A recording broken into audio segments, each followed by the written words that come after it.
Atenas, palco de grandes filósofos e pensadores.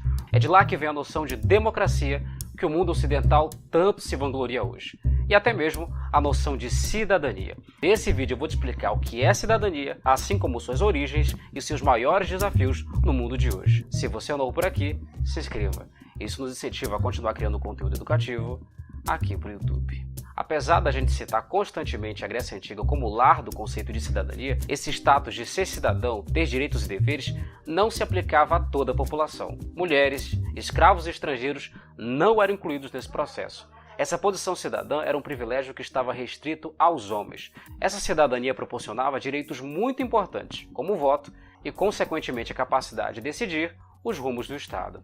Em Atenas, para ser considerado cidadão, era preciso ser de origem de uma família ateniense. Para poder usufruir dessa condição cidadã, também era necessário cumprir as obrigações militares. Esse conjunto de exigências resultou na exclusão de uma grande parcela da população da cidadania.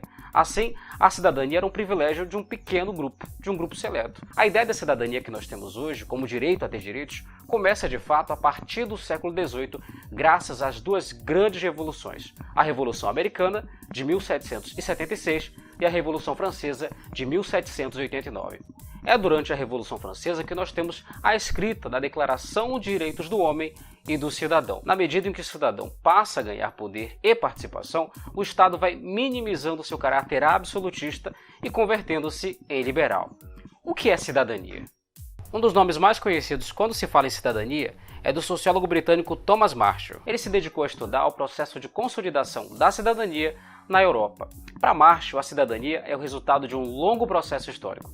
Ele divide esse processo em três grandes fases. A primeira fase inicia-se no século XVIII, com o reconhecimento dos direitos civis, que são originários das revoluções burguesas. A partir disso, o Estado passou a reconhecer a liberdade de propriedades, a liberdade de pensamento, além de permitir as atividades econômicas de forma mais ampla, pautas exigidas pela burguesia. Os direitos civis são de suma importância para a cidadania, pois é a partir deles que se passa a considerar a premissa de que as pessoas são iguais perante a lei.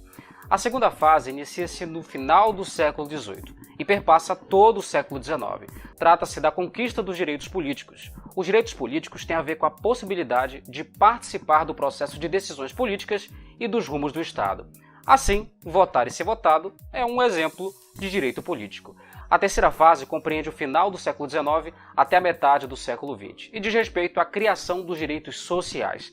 Tais direitos fazem referência a garantir o mínimo de bem-estar para os indivíduos na sociedade, de acordo com os padrões estabelecidos.